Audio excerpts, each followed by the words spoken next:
What's up, podcast fans? It's your buddy Adam, the PhD, the previously heavy dude, and this is a very special episode of the Million Pound Mission podcast. Now, you're going to get to listen in as I do a one-on-one coaching session with one of my clients for my Transformation ReBoot program. We're going to dig deep into their top transformation danger zones and come up with actionable steps they can implement right away.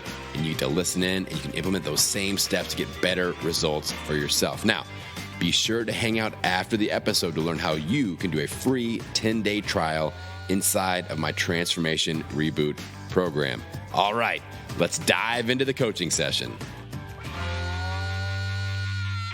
All right, Tracy, welcome to your hot seat session. What would you like to focus on this time? I think I need to switch things up, but then I'm not quite sure. Okay. Lay it out there.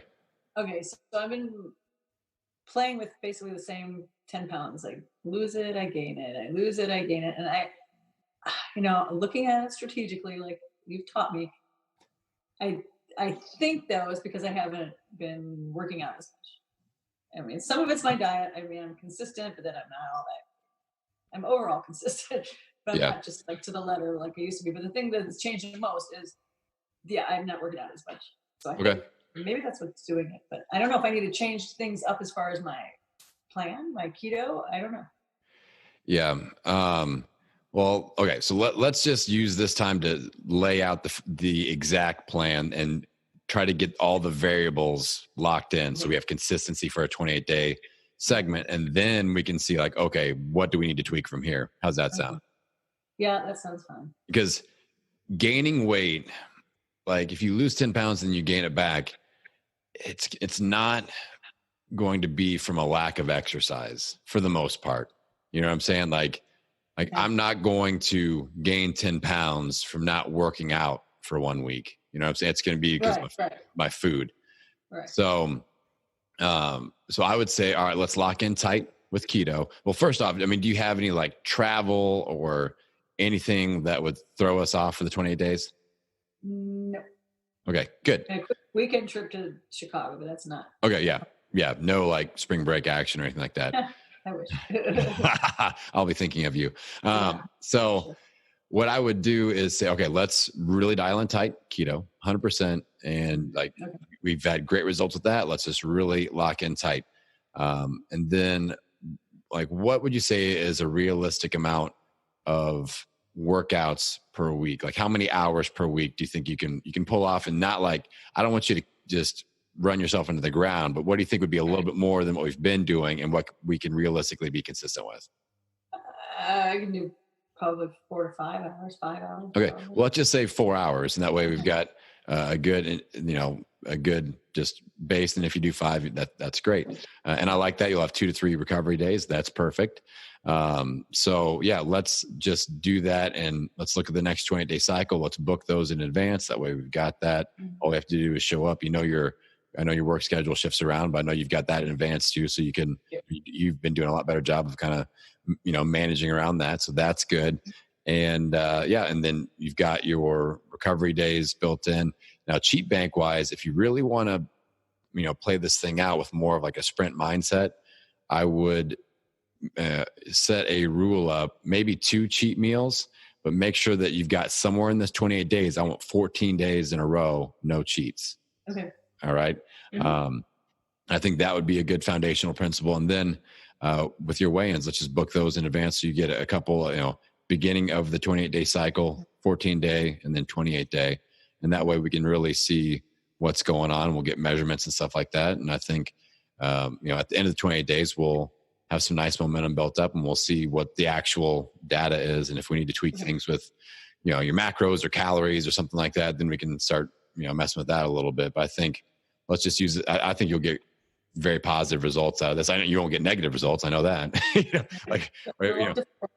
Yeah. So, I mean, doing what I just laid out there, we're not going to put, 10 pounds on or anything like that. So, but I think just make it as easy for yourself as possible to execute.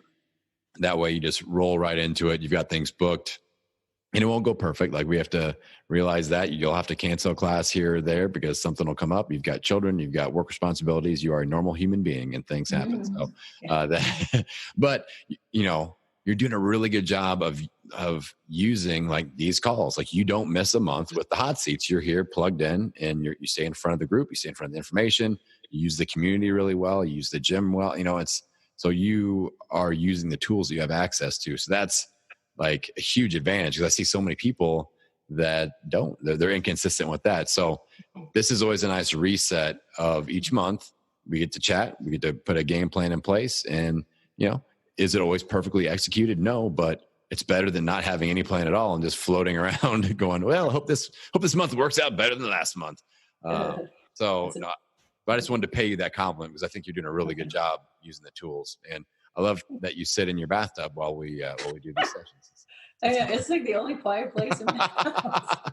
I think that's the sign of a truly busy person, is that when you do your hot seat calls with Adam, you're always in the bathtub. And just for people listening in, like, she's not taking a bath. She's just sitting in her bathtub. I am fully clothed. Yeah. I mean, yeah. We don't want any rumors starting. So any danger zones in this next 28 days that you think could pop up? Any stress points, family stuff, and anything like that? No, I mean, stress is just like going full force in all aspects of my life. Lately, so it's just kind of the norm for me. Yeah.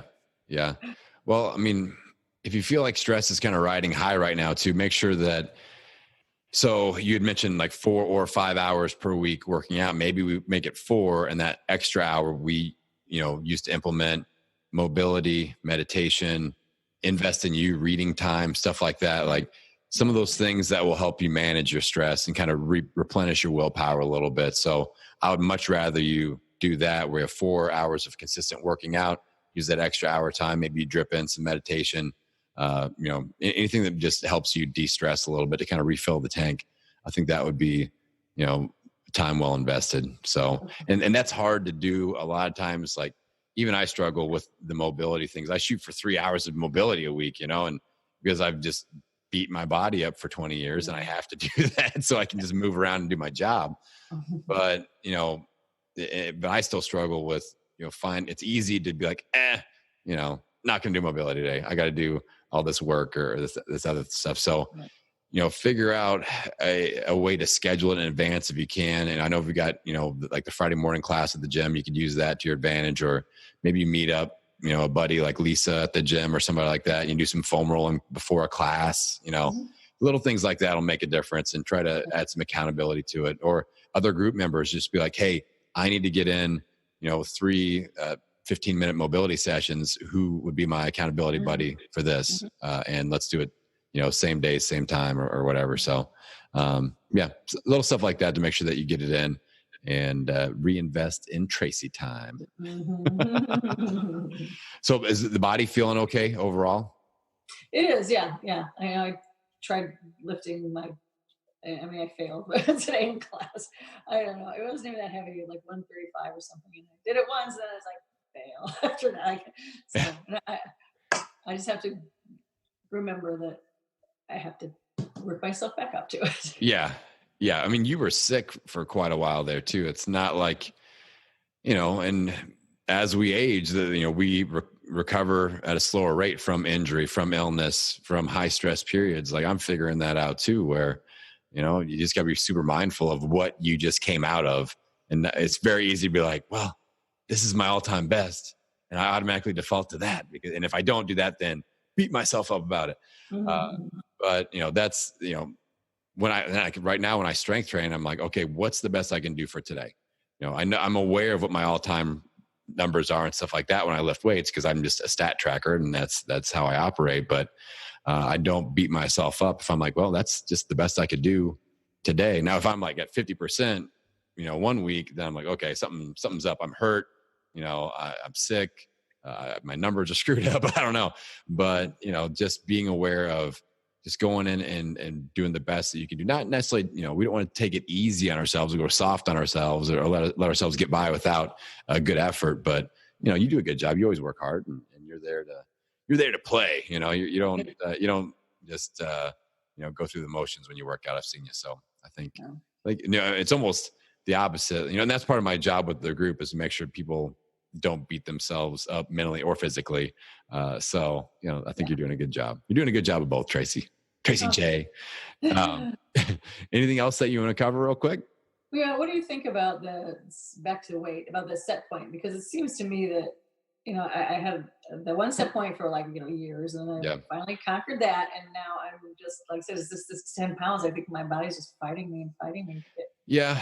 I mean, it could be a little bit that, I would say, let's really, before we even start getting in our head about, am I at a set point? Am I, is my body fading back to this? Like, let's do the consistency thing for a couple of 28-day blocks, and then we'll get the real stories. The variable we threw out there before, when we really bumped you up from 60-pound club to 80-pound club, was the keto diet. That worked really well. And, and we got consistent with weigh-ins and stuff like that. That helped, and you ramped up your accountability.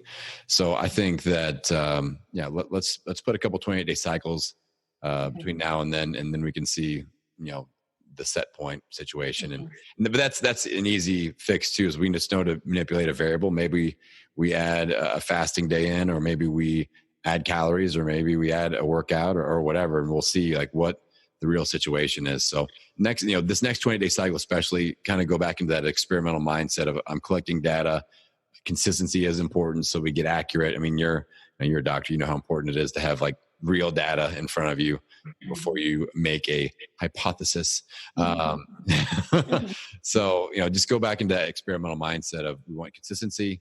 We want to have real data to look at, and then we'll make a small variable shift if we need to. But, if things are going the right direction again, then, how I am. Let's keep riding that out. We keep squeezing the juice out until there's no more left. And then we make that little shift, and I think you'll be just fine. And it's normal. Like, you reached an all-time high weight, and then, there's some flux there. You're adding lean muscle tissue, and, holiday season came and went. And so there's just a little bit, it's just how things work sometimes. But I think overall you're on the right trajectory. It's just weird because, the old me, when I would cheat, would have ice cream or cake. Now, I have like an extra portion of some keto meat or cheese, or, that's my cheat. And then I'm gaining weight. It's very strange. Yeah. I mean, but then, before I weighed 230 pounds. Yeah. I mean, the hormonal response to and stress, the more I learn about that, the more I hang out with Alexa Sherm, the more it freaks me out, because she talks about all this stuff about just the difference between eating standing up or eating sitting down, and how our body stores calories. I was like, man, it just blows me away. Like the fight or flight response versus the rest and digest response. So, I mean, it's crazy. Like, she blew my mind with our latest conversation for Million Pound Mission University. And she talked about like when you eat, you should be sitting down, and you shouldn't be like staring at screens. You should be present, maybe listening to something or having a conversation with somebody. Like, just having that human companionship while you eat actually helps you digest food better, and it keeps you in a stress response mode where you aren't storing body fat.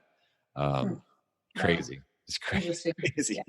So all the environmental factors. So like, a good challenge for you might be like, okay, well, if you're running around at work, if you're going to eat something, just sit, take 5 deep, like, belly breaths, try to just calm your heart rate, let your body know like you're relaxing right now, and then eat.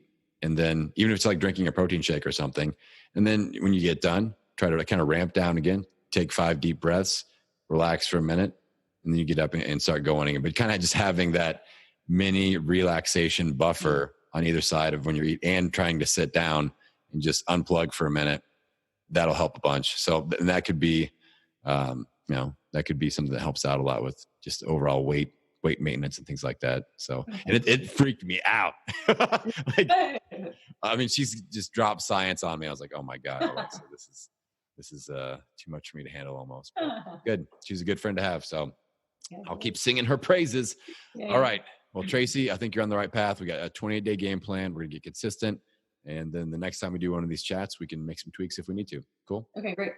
Hey, thanks for hanging out for a minute after the episode. I hope you got a ton of value out of that coaching session. Now, if you are ready to reclaim control over your health and be a part of an amazing community and support system, I want you to head on over to millionpoundmission.com and start your free 10-day trial inside of my Transformation ReBoot program. Now, as part of this program, you get to do monthly one-on-one strategy sessions with me, just like you heard here today. We also do weekly small group support sessions, monthly deep dive discussions, and the daily interaction and support you'll get inside of our community page is unlike anything you have ever experienced in your fitness journey. Now, I know that you're probably somebody that is willing to put in the effort to reach your transformation goals. And if you allow me to add some structure, accountability, and support around that effort, you'll be able to gain amazing momentum and feel unstoppable. So head on over to millionpoundmission.com and start your risk-free 10-day free trial of the Transformation ReBoot program. My friend, I will look forward to doing your welcome video chat session soon.